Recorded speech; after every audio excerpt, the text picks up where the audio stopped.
Onapsis is the leading provider of solutions to protect ERP systems from cyber attacks. Customers can secure their SAP and Oracle business-critical platforms from espionage, sabotage, and financial fraud risks. Visit them on the web at onapsis.com. The SANS Institute, the most trusted source for computer security certification training and research. Visit SANS.org to explore their full curriculum and latest training offerings. NetSparker, the developers of desktop and cloud-based web application security scanners that enable you to automatically identify vulnerabilities in your web applications and web services. NetSparker scanners employ a unique and dead-accurate vulnerability scanning engine that automatically verifies vulnerabilities with their proof of concept. For more information, visit them on the web at netsparker.com or email at contact@netsparker.com. Welcome back, everyone, to Paul's Security Weekly. Before we get started, Cyber Reason has a webcast. You can go to securityweekly.com/Cyber Reason.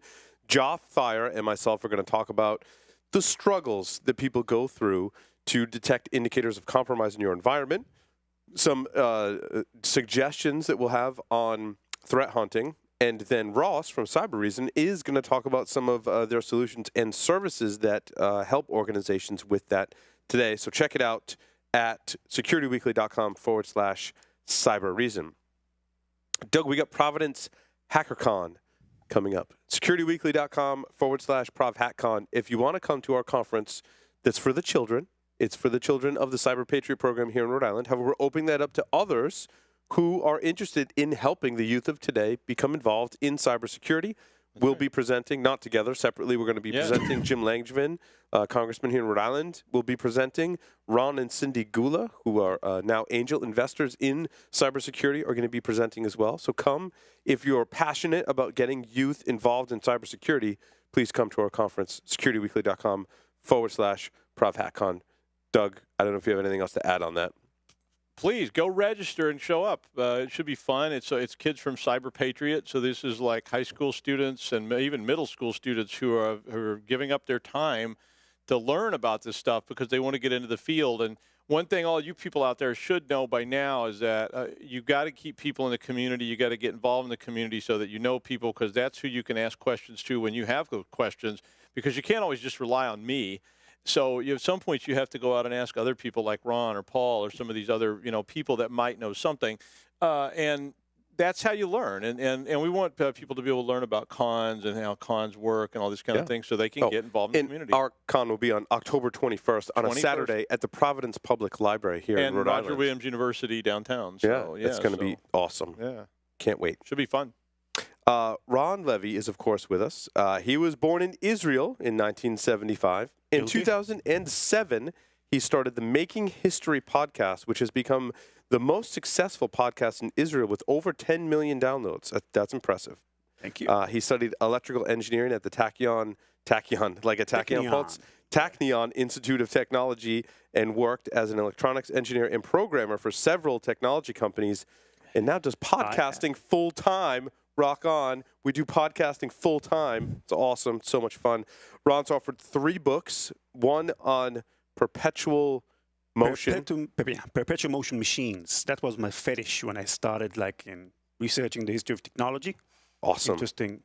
And technology. the Little University of Science. Yeah, that's like popular science for teenagers and young adults. And Battle of the Minds. Yeah, that's my latest fetish, the history of information security and malware. I mean, there's no more fascinating topic in the history of technology. Hands off. I mean, history of information security is like the cross between technology and human psychology.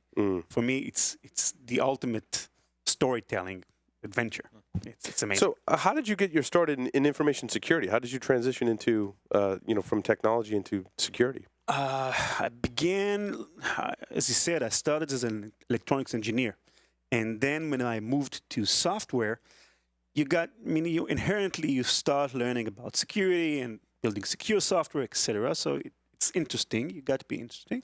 And then I think it was in the early, in 2003, I got one of the more nasty worms. It was called Sasser. Yeah, I remember Sasser. Oh, yeah. I worked at a university when Sasser was popular. And that was Saw one a lot of the of most Sasser. annoying worms ever, because it's it like displayed, it made Windows display like this 60-second shutdown prompt, and you had like 60 seconds to find out what was wrong before the computer shut down. You had to reboot it, 60 seconds again. 100 reboots later, I finally found out what I need to do. And that was when I fell in love with information security, because I said, well, this is amazing. So you can actually do that to someone. And you know what? When I wrote my book about the history of cybersecurity, I actually found a guy, a German kid, who actually wrote Sasser, and I interviewed him. And had some choice words for him. Dude, you made me reboot my computer 100 times. You know what? I actually had, don't tell him, but I had to pay like $100 for him to agree to be interviewed on the book, because it was like a poor kid. But this was my first steps in understanding information security. And when the opportunity rose to actually write a book on it, and then to actually host a podcast on it, I just couldn't refuse. It's an amazing topic of research. I feel like when we talk about malware, that we tend to talk about the most recent trends in malware, and we don't often look back. In fact, I've got some trivia questions about that I ask some people in interview series that we do at conferences about the history of malware. And if it's not really popular malware, people struggle with the questions. I feel like we lose sight of some of the history behind malware. Things move so fast usually, you don't actually remember that. I mean, like only 15 years ago, ransomware was, it's almost as if it's a new invention. Yeah. But actually people who knows history know that like the first ransomware began appearing like in the late 90s probably. And it kind of grew and grew, but it's very interesting to see the waves. We've talked to Don about like how distributed computer kind of went back and forth over the years. I think like the same things happens sometimes with information security. Things don't just appear out of thin air. Some of the threats are like coming back and then receding and then coming to the forefront again. It's just kind of a cycle sometimes. I feel like malware tends to wait until people let their guard down before they come back. Like a technique or a process will happen. Everyone gets really kind of in tune with that, and then they have to go back to something that was popular once but faded off, and people have let their guard down. And sometimes a problem could be there lying beneath the surface for a long, long time and just pop up when a set of interesting circumstances change. I mean, ransomware is a great example because, for example, there were some very interesting ransomwares, even back as like, let's say 2007, 2008.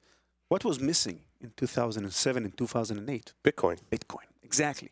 Once you had the means to monetize ransomware, that was just the key ingredient that was missing. And anonymous payment. Anonymous payment, exactly. So when you kind of look back at the history of ransomware, you see the building blocks in ransomware, for example, building up right up to the moment you want them. And then if somebody would have like thought of it before, like, you know what, there's Bitcoin, now I should be preparing maybe to another new threat that's going to monetize my malware. If it was smart, he could have been prepared for ransomware maybe before it really got big with solution, etc. So knowing your history can be useful sometimes. Was the Morris worm, in fact, the first worm? It wasn't the very, very first worm. There was a more, I'll talk a bit about the Morris worm because it's a very interesting incident. But prior to that, we had a funny worm. I don't know if funny is the right word, but a funny incident it was in Xerox labs back in the probably late 70s, even if I remember correctly. And two researchers there kind of experimented with the idea of a good worm, quote unquote. A worm that would use, think about computers back then.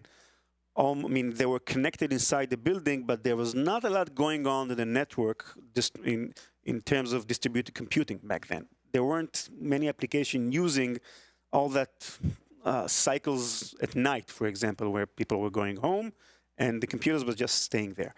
And so the researchers were kind of experimenting with trying to use the computers at night while the employees were going to their homes. And they actually designed a kind of a worm that would go, like infect, quote-unquote, all the computers in the building and do some mathematical, distributed mathematical calculation, etc. And they did that experiment. It was nice, except that they had a bug. And they... I remember reading about this now that you say that. Yeah. They had some bug, and they couldn't shut down the worm in time because all the employees kind of come back in the morning. They want to use their computers. And all the doors to the offices were locked. So they describe in the paper kind of a hectic night trying to hack into doors, shutting down computers. Finally, they managed to shut down the worm by using some kind of remote command that finally went through. But that was just the first experimentations with worms. The Morris worm, which was in 1988, which was like... There was a father, and I always get these confused. There was a father and son, Morris, and they were... at one time, were they both at MIT? One was at MIT, but there's I always get confused as to who was teaching where. The senior one was a researcher at Bell Labs back in the 50s and 60s, and he was considered one of the prodigies back then. It was really one of the dad. The senior, Morris Senior. Actually, he was the one who probably developed one of the very first replicating software. They played, he and his pals in Bell Labs played a game which was called Darwin, a game of evolution. That's what they had to call it. It was a kind of research that they did, but it started from like a friendly bet. And they had back then they had mainframes, right? And memory wasn't, well, there wasn't a big memory space, but they wanted like to see which of them could create a software that would. There were like two combatant software playing against each other in the memory space, and each one they had like 3 guys, so each one of them had designed a software which should like kill the other software running on that memory space. Later, that same idea became something called Core Wars. You might be familiar with. Core Wars. But that was really the beginning of Core Wars. And Morris was the one. Morris Senior was the one who came up with the idea of, if I create a replicating software inside the memory space, then I could kind of both swarm the enemy with many copies of my software and both evolve each iteration of the replication. Now, he was a smart guy. He became, I think it was a chief science officer of the NSA back in the 80s. And his son, Morris Jr. He was a student, I think it was in, what was it, MIT? I don't remember now. It's one of my trivia questions. I should know the answer to this. He was a student at MIT. I think it was. Or you know what? I'm not sure Not at the time, he wasn't. Oh, when he wrote the worm, he wasn't. Actually, now his professor Morris at MIT. I think it was. He's I want to teaching now say at MIT. it was Yale. It might have been. When he wrote the worm. I think you're right, because you know what? He released his worm. He attended Harvard. He later went on to graduate from Cornell. Maybe it was Cornell. And now MIT, probably. So Morris was developed in 1988. He was a graduate student at Cornell University. And I'm kind of jumping forward in the story. He released the worm from MIT. Rather than Cornell. MIT. As if it's from MIT. Now he's teaching at MIT. Yes, and then he went on to teach at MIT, which is why it's so damn confusing. Yes, okay. We figured that out. But the story goes that he doesn't want, he's not willing to interview to anyone. So you don't really know what we discovered that. You tried to? Well, I don't think we tried. I think we asked around, and people were like, no, he doesn't want to be associated with basically the security industry or community, is from what I've gathered. It was so embarrassing to his father. Remember that his father was from the NSA back then. I mean, it was embarrassing. So he kind of got interested, probably, about how big the internet was back then. You have to remember, man, this is 1988. Nobody knows anything about the internet. He was a young student. So he kind of built a worm that would propagate around the internet, trying to figure out how big cyberspace was, except that he misjudged exactly how really small the internet was. He thought maybe that there were too many, lots and lots of computers. There were only like 50, 60,000 computers all in all connected to the internet. And his worm that he created kind of bombarded all these 60,000 something computers connected to the servers, connected to the internet, and it kind of overloaded them. overloaded them. Many of them crashed, overloaded. I mean, think of each computer running multiple copies of the worm. And computers were not that strong back then. So, like, if a computer is running 100 copies of the worm at the same time, it would crash. So it crashed most of the internet back then. I mean, that's something that you have to something to be proud of, I think. I mean, who can now think about creating a worm to crush all of the internet? Yeah.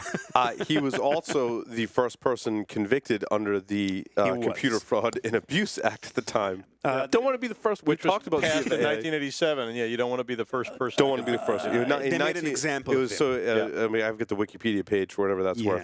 In 1989, he was indicted. He was the first person to be indicted under the act. Although once he understood, I mean, think about it. He kind of released the worm to the internet, went to eat his dinner, whatever. He had no idea that what he was doing was crashing the internet at the same time.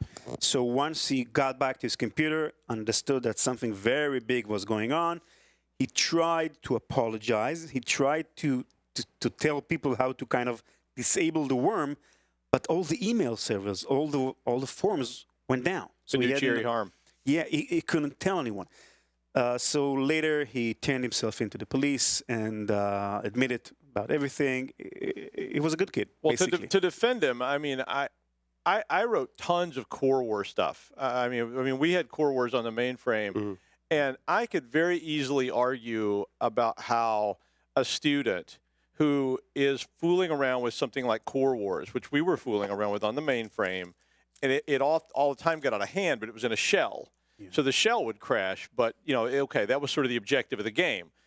But if you didn't really truly understand what the internet was, which in 1988, I don't care how smart the guy is, in 1988, not many people truly understood this, giant gestalt thing. I could see easily how a student sits down and says, this is just like a Core Wars game, and I'm going to use that kind of concept to try and map out the world. It's an adventure for him. It was an adventure. But the problem was when they wanted to prosecute somebody, trying to explain that in 1989 to a jury, to prosecutors, they were just like, this caused fiduciary harm. I've got a reason to prosecute this guy, and we're going to make an example of him. None of us really know what he did, because I remember reading about it in like 1989 and thinking, that's like a Core Wars kind of thing like we did. And I when I was teaching classes in the 90s, I remember talking about that to my classes and saying, always remember, as you experiment with these things, because I had students who were trying to write malware, they were trying to write virus, and it was in a lab, and it was just for fun. And we did that way back into the 80s. Yeah. And I was thinking, but remember, it's very easy for these things to get out of control. But it gave me a lot of good guidance, too, because when I was setting up labs for students, one of my first thoughts was always Morris worm. I get some clever student who's taking things that exist and just trying to be creative. I want to be sure that stuff doesn't get loose and cause a massive problem and end up like making that student end up having to be a professor at MIT. So maybe it wasn't so bad after all. You've got to appreciate how people kind of were they were surprised that a kid, basically a 22-year-old kid, who knew how to code but wasn't that good at it, it wasn't professional, could quite easily topple the entire internet. And back then, the military was kind of, the military network was kind of connected to the academic network via one single, if I remember correctly, Gene Spafford, who wrote actually the analysis, of Morris worm, told me that the military network was connected to the academic network within one main box, and there was a standing order to the guy who was in the same room with that box, the soldier, that if something's happening, if there's an attack on the network, blow the fuse, not metaphorically, really, literally blow the fuse, the explosion. And that guy, that shows you that the military didn't really understand how things work in the internet, because that the guy who actually did understand that something is wrong just pulled the plug. It's no need to blow stuff up, Hollywood style. But everybody were kind of very shocked that security wasn't thought of as, people didn't think that it was so important back then. The Morris worm incident, that was, I think, what really got many people to understand that security is important. And then you could see budgets started being used for like academic work on how to harden systems, to secure them. It was like a watershed moment, I think, in the history of security, information security. We started getting questions from companies. I started getting calls from people saying, "Can you tell me more about our vulnerabilities?" Because in the mainframe world, there was never very much thought placed on that kind of thing because you controlled it. You know, the mainframe was mine. It was there, and I controlled the whole perimeter. Security was someone in the entrance checking your ID. Exactly. And if you I'd argue that security was defining processes, data, users, and roles, and who had access to what within the mainframe. But it was all in that building. Which is interesting how we've come back to that today. In a big way. That's when people started thinking about things like R logins and stuff like that, which were out there. And for years, I mean, for years and years on up into the 90s, as the internet went online, people were still hacking R logins and things like that. Because I remember doing one and just showing this guy, I was like, "Look, I'm in your company right now." And he was like, "Oh my God, you must be a genius." And it's like, yeah, I can type RLOGIN because, you know, you still have these ports open. And when this was set up by Ted, who died in 69 or 71, and this thing's still running, our login was completely confined to that building. Right. If you couldn't sit down at a terminal in that building, there's no way you could R login, and none of the employees even knew what that meant. But all of a sudden, there's a whole world out there of people who are not only trying things, but they have access to other people who know things, and they're actually putting up bulletin boards and talk. Like I was on Well of Chaos, and people on Well of Chaos, you would see people, it's like Alt 2600 today, you'd see people typing, "How do I break into an MVS system?" And people are saying, "Try this, try this, try this, try this," on those kind of systems. And it grew, and Morris was for the first time. Did you reference a news group? What? You referenced a news group. You said Alt.2600. Yeah. Wow. Old group, I mean... and I knew what you were talking about, which makes us all pretty old, because you did too, Ron. I just referenced Well of Chaos, which probably was Back shut then, down. these news groups were the original social media. They were. That's where it you was were Facebook. meeting people. Absolutely. I mean, I hosted a bulletin board, too, and we all had them, and we shared information. It was just like Facebook. It was just much more elite. You know, and then BBSs came along, which kind of also was a big deal. But the amazing thing is that when you're thinking about how malware spreads, you actually you can find even earlier examples that shows you that the way that malware spreads doesn't have to mean the medium doesn't really matter that much. I'll give you an example. One of the very, very earliest malware or a virus, whatever you would call it back then, was for the UNIVAC computers back in the early 71 or 72, and it was called Animal. And what it was a game that you would play against the machine, and the machine you would think of an animal, and the machine would ask you 21 questions. It was kind of a 20 questions game. Yeah. And while it was asking you questions, it was silently copying all the files to another directory, trying to find access to the root directory. And when it did, it kind of copied itself to the entire machine. And that was for the UNIVAC machine, which were not interconnected around the world. But since it copied itself to every directory, it found itself in like tapes, magnetic tapes, data, and then it infected almost every UNIVAC computer in the world within only 2, 3, 4 months. That's it. So that's that gives you a sense of how infectious infection rate if it's spreading via tape. I'll give you a 1982 piece of malware that was written by someone, but we won't name them. Basically, what it was a file that was called. I don't remember the course number now. It was called Doug for some reason. It was called. We won't name any names. It was called ENG 1010 Test Solutions, and it was sitting out there in a public folder on the mainframe. And when people downloaded it, what they did was it started running, and it pops up on your screen, and it says create a username and password to use the Engineering 1010 test series that has all the answers to the freshman engineering test. And people would do this. What it really did, of course, was it was a phishing attack. And the people would put their username and password in, and 9 out of 10 times they use the same password they use on the regular system. And then all that stuff was stored in a nice little text file that was sitting in another public directory that was named something else. That was like a weird long. It was in like /home/Doug. Well, it was.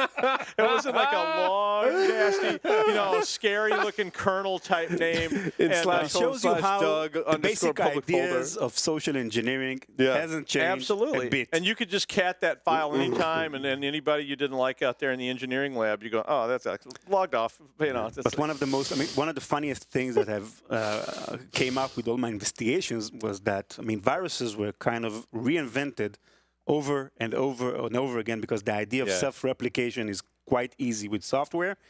And each someone who kind of invented a self-replicating virus thought that he invented something completely new and that he discovered the wheel, and now he brought onto the world something terrible. I'll give you an example. Stephen Wozniak, one of the co-founders of And you Apple, interviewed him. And I interviewed him 2 days ago on stage in an event. And I asked him, were you aware of like malware and viruses back then, the time of the Apple II? And he said, initially they didn't think about viruses and stuff because the Apple II even didn't have any, there were no floppy disks back then, and the whole operating system was on ROM, so it didn't really matter. But once he discovered stuff, he wrote a virus. And he was horrified that there's something like that can be so easily done. So he destroyed the source code of the virus. So everybody who created the virus from scratch kind of got, most of them got like scared, deleted it or hide it or whatever, until I think it was the first real virus for the PC computer was the Brain virus, if you remember, 1986, which was the real first epidemic for the personal computers. It came from Pakistan. And that was a BIOS wiper, probably, right, back then. It didn't try to wipe anything, although it did create some problems. Each computer was a bit different configurations. Some of them got damaged. But the guys who wrote it didn't think that, there's something wrong with writing a virus. It was the first time that they encountered it.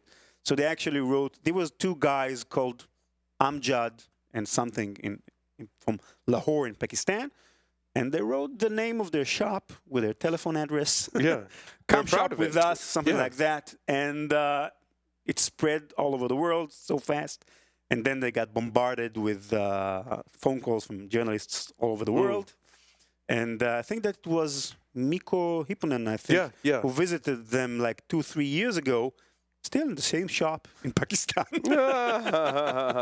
He visited two like elderly, respectable guys. At what point, Ron, did you discover in your research on the history of malware when nation-state attacks started to use technology? I'm sure you say a lot of technology luminaries like Steve Wozniak would write a virus and go, well, that's really bad. Yeah. But I'm sure there's a lot of nation-states that were like, oh, wow, we could totally use this. Like, at what point did you learn how? At what point in history that government started using this against their adversaries?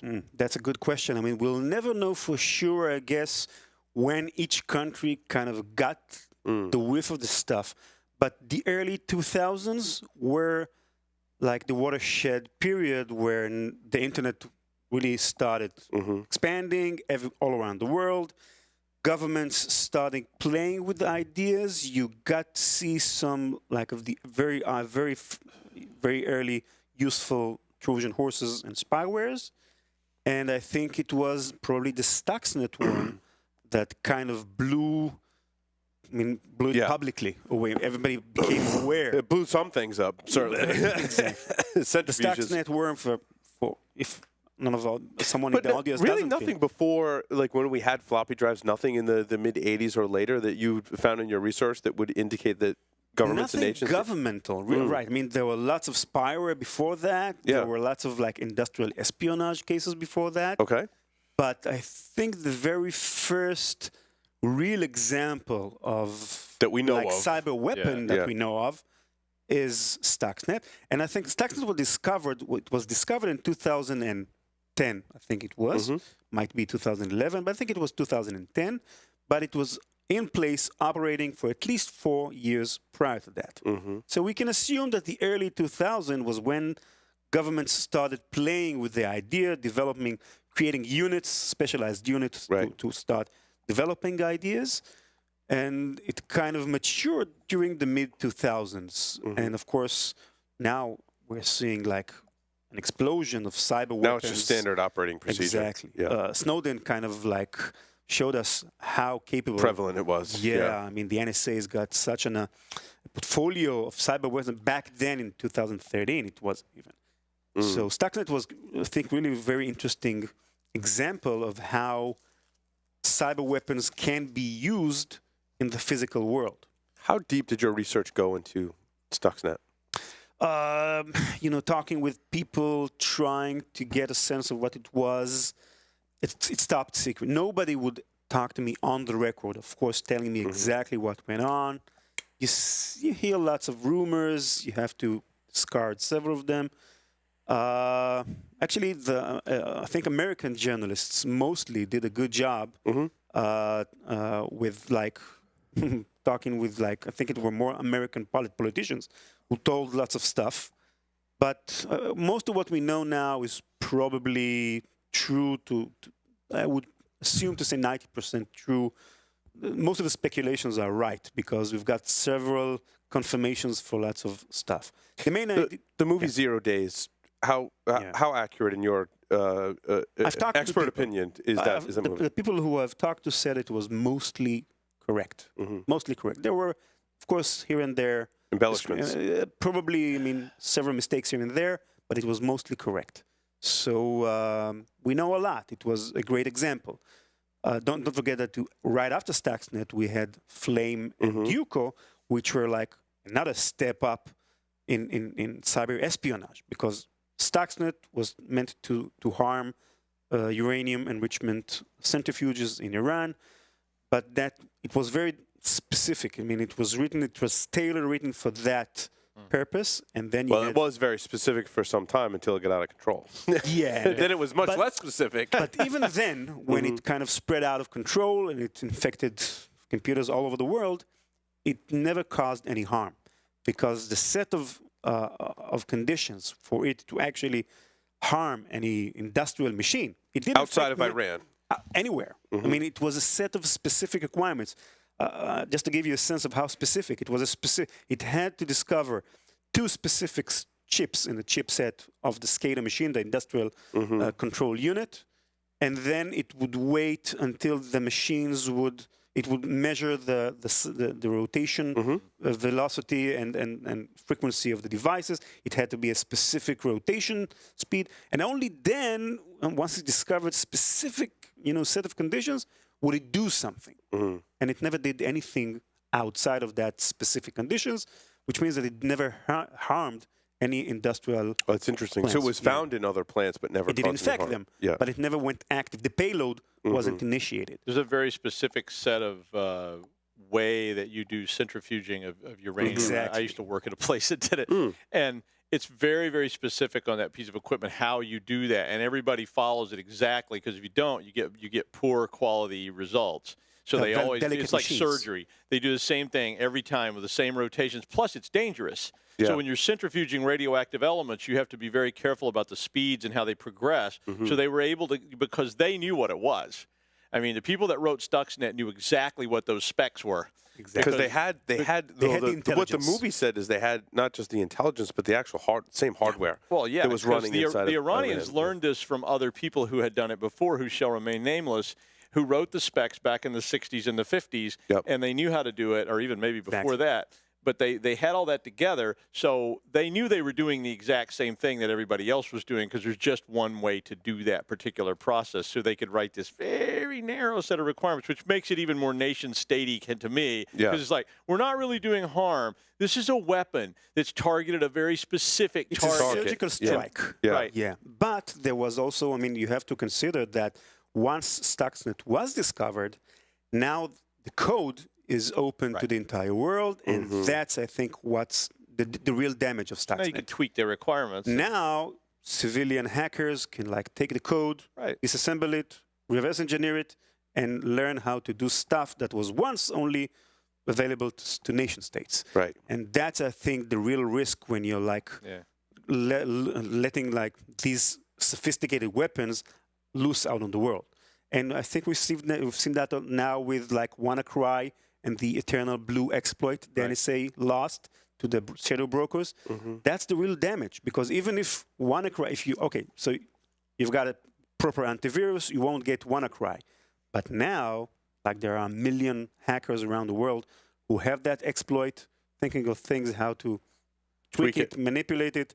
Now the real danger, I think. And that's the thing about cyber weapons, because see, militarily, traditional weapons usually required things that were not easy to get. So you say, well, I want to build a bomb. I need tritium. I need these things that there's no way I'm going to get easily. I can't go out on the street and buy this stuff. I'm going to have to get it. So they don't worry so much about, when I drop the bomb, people are going to figure out how it worked.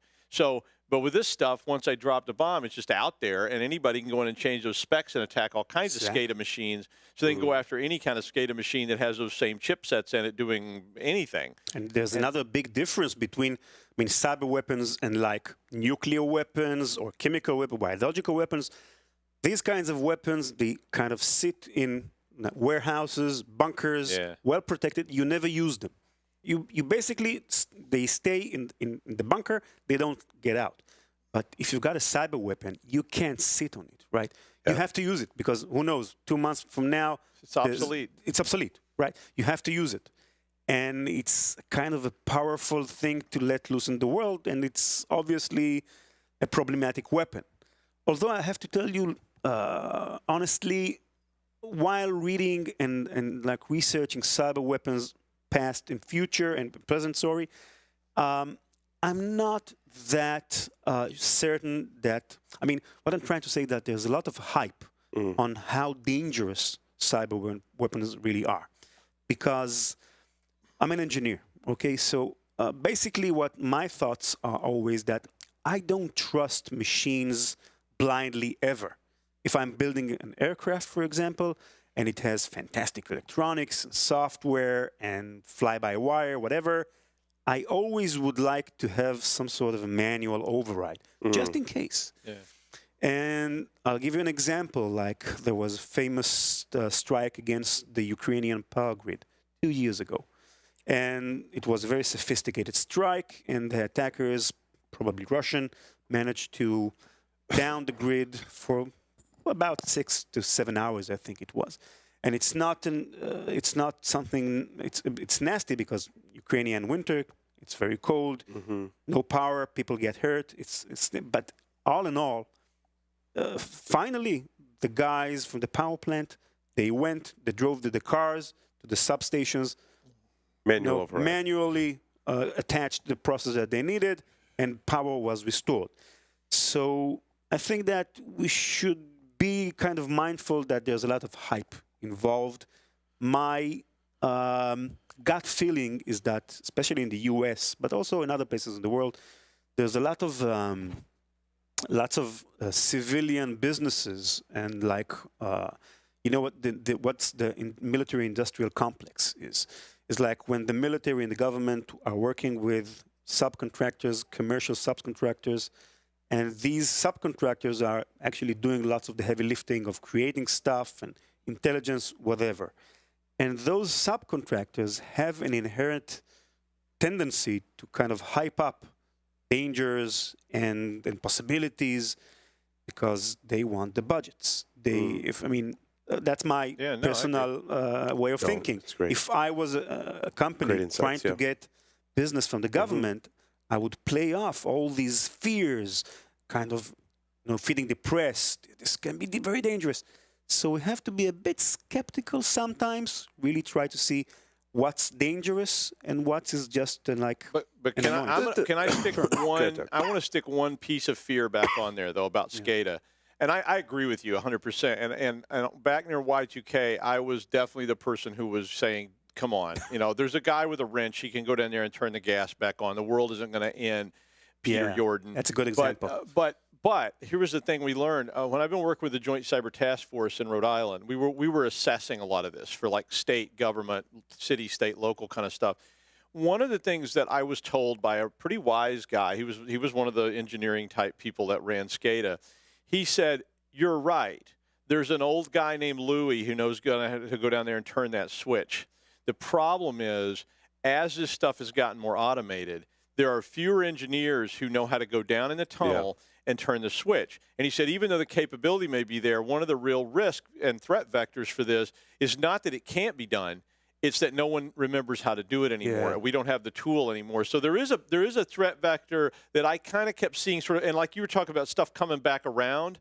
So there was a time when I'm going, it's no big deal, because in 99, when I was interviewing the gas company in Michigan, and we were talking about this very thing, the gas company said, look, I got a guy, I send him down there with this tool, and he turns a valve, and yeah, okay, we just shut the computers out of the model. But as we've gone forward 20 years, all of a sudden he goes, well, yeah, but that guy that did that is retired. And his replacement maybe did 1 day of training with him where they went out in the tunnel and with the rat stick and turned the valve. And now he retired, and this next person never did get around to that training. And somebody says, who can go turn a valve or turn a relay? And they're going, oh, what's a relay? I just push this button and it switches. And so that's a kind of piece of fear and threat vector that does keep sort of cycling around with things like Stuxnet and SCADA. So you're completely right, Doug. And I'll add to that to just strengthen your point, because I'm constantly like trying to assess how right my gut feeling is what happens if a cyber attack attacks several critical infrastructures at the same time. Because now that's a totally different thing. I mean, let's say the power grid is down and you want to send somebody just, pull the things back together. But now there's no gas also, so he can't drive there. And there's no cell phone maybe, so we can't tell him. So there's a lot of chaos and confusion. That could be a problem. What the biggest part of the 0 Days documentary that scared me the most was when they stated, and I don't know how true this is, although knowing what I have known about working in this industry for 17 years, I think there's some truth to this, that they said the U.S. government has a foothold in various other countries into their cyber infrastructure, and they're just waiting there silently. They've learned their lessons from Stuxnet and other incidents, that they're stealthy, and they're just sitting there waiting, so that if there arises a time where there is some kind of conflict or we go to war with another nation state, we can do some serious harm on the cyber side. The bomb is already there. It's already there. It's just waiting, right? And we can impact that infrastructure, much like you did, not just in one area, but in multiple areas all at once. And I was like, yeah, go USA. And then I'm like, wait, I know how vulnerable the U.S. is the other way around. I'm like, that means nation states have a foothold in the U.S. and it can essentially do the same thing. I've got two words for you: Kaspersky. So it's just one word. But just before we came to the studio today, I've read a report from I think it was the Wall Street Journal, which says that Russian hackers used Kaspersky's software, probably like backdoors planted there by the Russian government to steal weapons from the NSA. Very, very recent, just half an hour ago.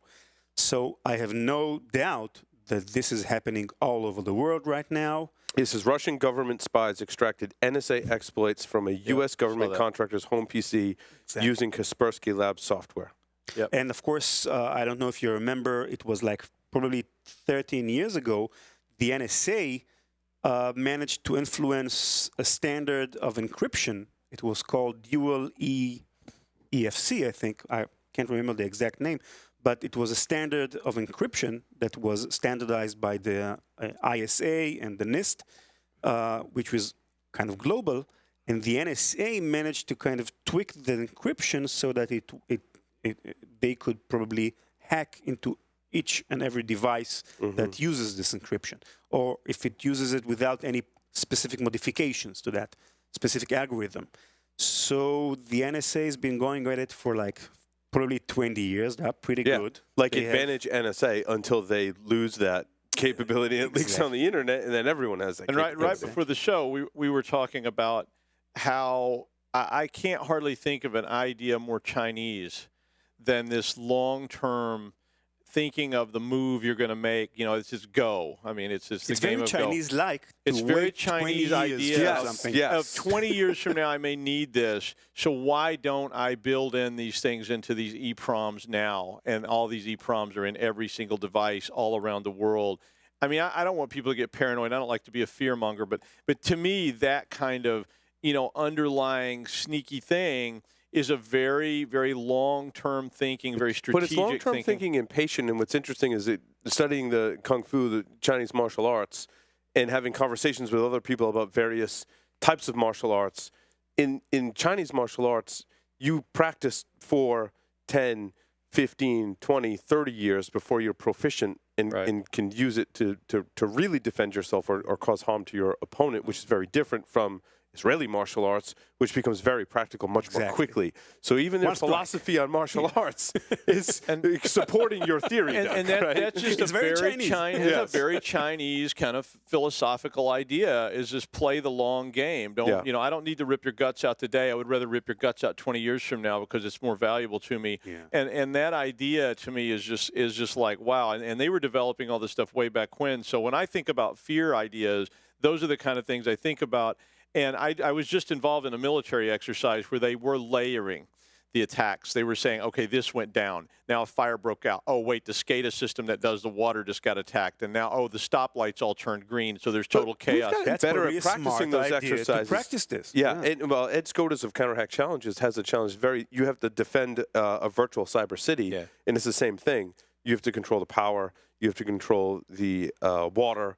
You have to control the gas, you have to control the stoplights, and you have to defend all of those assets as they go down. Well, the exercise I was in was 4 floors of a building, and there were public, private, military, law enforcement, all playing different, and state and local government, all playing different roles in that scenario, and all of them are being hit from different angles, trying to see how they reacted. And one of the, I think, objectives of the exercise was to see, you can't just live in a bubble.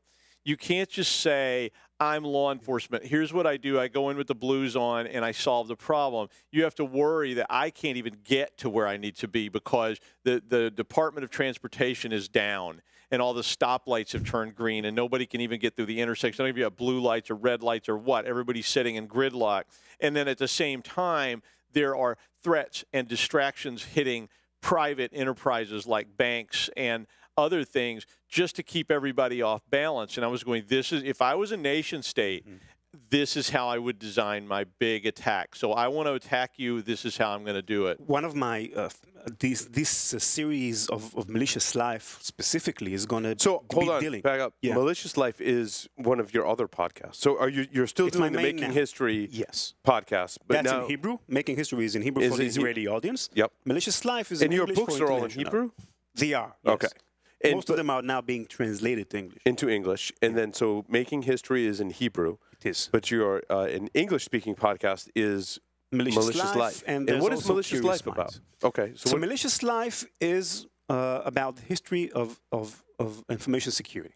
Or let's say the past, present, and future of information security. So my style is basically, when I deal with a certain topic, is go back chronologically, see how we got to where we are today, and from there try to predict intelligently what we're going to see I think tomorrow. It's fantastic. If I had discovered this podcast, I'd be like, we need to get the guy that created this podcast on the show. And look, here you are. But that's my personal style, yeah. And is it more like a storytelling kind of podcast, right? Like you have a series and plan? It's very different. Like this show is very topical news thing, but you have I like the style of podcast to be in my rotation because it's a storytelling podcast, but it's for information security, to learn about information security. It's kind of like if you know hardcore history with... I was just thinking that, Dan Carlin, hardcore history. Yes, this is story. This is the style, basically. It's very scripted. It's heavily researched. It's Dan Carlin, hardcore history for hackers, dude. I mean, this is a win all around, dude. I love this. He is kind of a master, right? So I try. But I take the long approach because I really think that to really understand the problem, it's not only to see where we are staying today. You have to take a step back, see the entire thing. And for example, if you're talking about cyber warfare, and right now everybody are talking about North Korea and the war. I mean, the kind of warmongering that goes on, and can the U.S. Attack North Korea using cyber war and really do some damage? But then that's going to deal with this season of Malicious Life all the aspects of cyber war. And then we're talking about there's going to be an episode, for example, about how vulnerable is the power grid, which is one aspect. And then there's an episode going to be how vulnerable are their missile launching systems, right? I mean, that's really what I gravitate towards, and I think Dave Kennedy was on the news talking about this particular issue, and I'm like, I really hope that we're entrenched in their missile systems, right? They probably use computers, right? I mean, they have to use computers, right? But the internet is not that strong for the average is not that important for the average North Korean as it is to the average U.S. citizen, right? Yeah. So is there connectivity issues that would prevent that? Not prevent, but make it harder. That's exactly one of the themes that I'm going to probably research for this upcoming episode is how is the asymmetrical aspect of cyber wars, how is it really asymmetrical? Because if we were talking about kinetic warfare, right, bombs falling, there's no way that a small state such as North Korea would stand before like a superpower such as the U.S., right? But when we're talking about cyber warfare, the U.S. might be much more vulnerable in terms of critical infrastructure connected to the internet than the North Koreans. Right. I don't think that them. Yeah, but if we go back to the Stuxnet example, the power plant in Iran was completely. But the Iranians are very much more sophisticated and connected to the internet than the North Korean are. North Korea is like a poor country, but lots of their budget is going for developing cyber weapons. Lots of their, I mean, the average North Korean has nothing to eat almost, and of course they don't have a computer, right? Only the elite has access to the internet, so maybe like the U.S. is much more vulnerable to cyber attack from North Korea. And there's a great balance pushed in by technology that's not there in kinetic warfare, because if, in a kinetic warfare model, I say it takes 140 pieces of lead to stop 3 people. I don't know what the number is, but yeah. But in this, it takes just some resource that one person could develop Stuxnet. And it doesn't even have to be a North Korean guy. No. They get it from somewhere, right? Yeah. Cyber criminal groups. Right? Criminal groups, Russian or hackers. some high school student in South Korea who writes something cool and releases it into the wild, and they say, look, this will work for what we need. And they pull it in and say, now all we got to do is change these 3 settings and turn it loose. And suddenly it doesn't matter how much kinetic power you have over here. It's really just that one point of failure that suddenly spreads. And I agree completely with what you say, that because we have more infrastructure, we're much more vulnerable. I think that where will the military might of the U.S. come into play is when kinetic warfare starts, and then you use cyber capabilities to kind of augment the physical military's capabilities. Give you a very classic example. The Israeli, according to foreign sources, right? The Israelis attacked a nuclear facility in Syria in 2007. They were attack fighters flying from Israel, skimming north of Syria, coming back south, and all of a sudden, all of the aerial defense system in Syria went dead. That was a classic cyber attack used real time during the operation. That's something that a strong cyber power can use to its advantage, because now the bombs are falling. There's really kinetic warfare with the capabilities of cyber weapons. It's the Star Trek hack. It's drop shields. It is. But exactly. Mike Ford drew that announcement. I can spread my agents, though. I don't have to sit all my agents in one building. So the kinetic warfare says, I'm going to take that building where this is coming from out. I could spread my agents across the Federation. So now there's agents inside of friendly space. And, if the people are sitting inside of a hotel in Manhattan running these attacks, and there's people also sitting inside of a hotel in Tel Aviv running attacks, it becomes very, very difficult for that kinetic approach to influence target the cyber, and eliminate all these many things out there. Assuming that really the defenses are, or let's say the aerial defense is really spread out and it's architected correctly, But if not, you find like the weak spot, and Then you it's can down shield. then it's two guys with a Two guys. laptop in a shed. Exactly. It's just like, okay, here comes the bomb. Yeah, okay, problem solved. Yeah, but that's a thing where really the capabilities of a cyber superpower really comes into play, I think. So where can people find the Malicious Life? Yeah. The easiest is malicious.life. That's the website. If you search for Malicious Life on iTunes, for example, or any of the Android applications, you find us easily. Malicious probably finds us quite easily. Yeah. And for our listeners in Israel, it's Making History? Making History, in Hebrew, it translates to Osim History. That's the Hebrew name. But I would hesitate to guess that everybody in Israel who knows about podcasting knows about Making History, since there are not too many Hebrew speakers in Israel. Are you going to translate Making History into English, or is it? It is already mostly translated. There's a separate podcast called Curious Minds, which is kind of the English version of Making History. And Making History, is it Israeli history, or what is No, it's like very eclectic show. Again, heavily researched, heavily scripted about various and very diverse topics in the history of science and technology. So one such episode could be like the history of open heart surgeries. The other could be about masterpieces in art.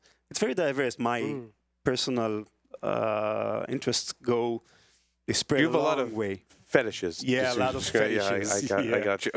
We'll leave that one alone.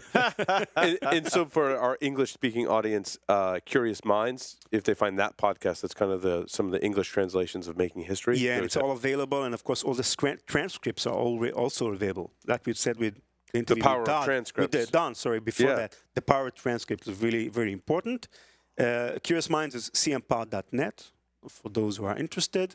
And I think that Malicious Life specifically is like, it's a fun project for me because it gives me a chance to kind of dig deep into subjects that usually most people who work in the industry, they don't have time for that. Yeah. You know, that you always... Some deep insights into Yeah, you're some always history, looking for the new technology. You have lots of things to learn. Here's like an hour of pure fun, just basically. This one topic, yeah. How many episodes do you have of Malicious Life? Probably now 13 or 14 on the air. 10 more are already in production for the second season. Oh, that's awesome. Yeah, that's fun.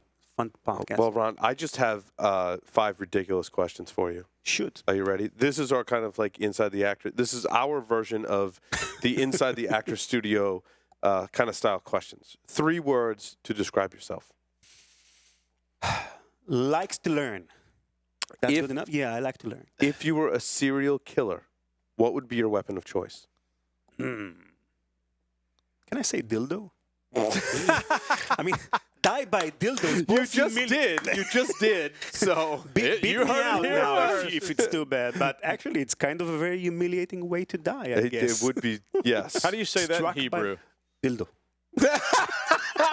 Have you noticed the change? I mean, it's I was really hoping it was a more aggressive word. It's like very different. It's the universal language. Some things that are too good in English to be translated otherwise. There you go. If you wrote a book about yourself, what would the title be?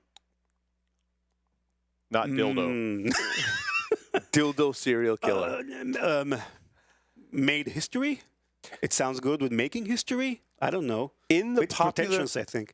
In the popular game of Ask Grabby Grabby, do you prefer Ask Grabby Grabby? Do you prefer to go first or second? Is it like Grabby Grabby? It's like Grabby Grabby. Yep. Because I prefer to go first. I will be the one doing the grabby. First is an acceptable answer. Choose 2 celebrities to be your parents. Fictional, not fictional, alive, dead. 2 celebrities. So one would probably be Steve Wozniak.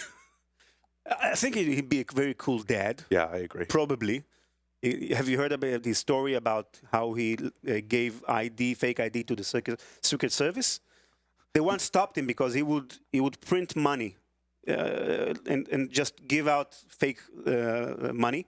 And the Secret Service came to him and read him his Miranda rights. And he told me that on stage 2 days ago, but it's so funny. And he gave him a fake ID of his that says that he's a laser technician, and it has a picture of him with an eye patch. Oh my God! Only Wozniak would do such a thing with a set. Yeah. So that's one. And I guess the other one would probably be, who would it be? Richard Feynman. Have you heard about this guy? Richard Feynman was a physicist. He's one of the brightest scientists of the 20th century. And he also played the bongos very well. That's interesting So it's going to be an interesting household. Biography. Yeah. And I like people who have like diverse talents and they're not like zoomed in on one specific thing. So Fake I like IDs to be like and bongos. You're going to have a good time. He can play the bongos and solve like a very difficult Complex equation. physics equation, yeah. That's my man. Awesome. Ron, thank you so much for It's appearing been on a Pulse pleasure. Security Weekly. Thank you very With that, much, we're going guys. to take a short break, come back, talk about the security news for this week. Stay tuned. Don't go anywhere.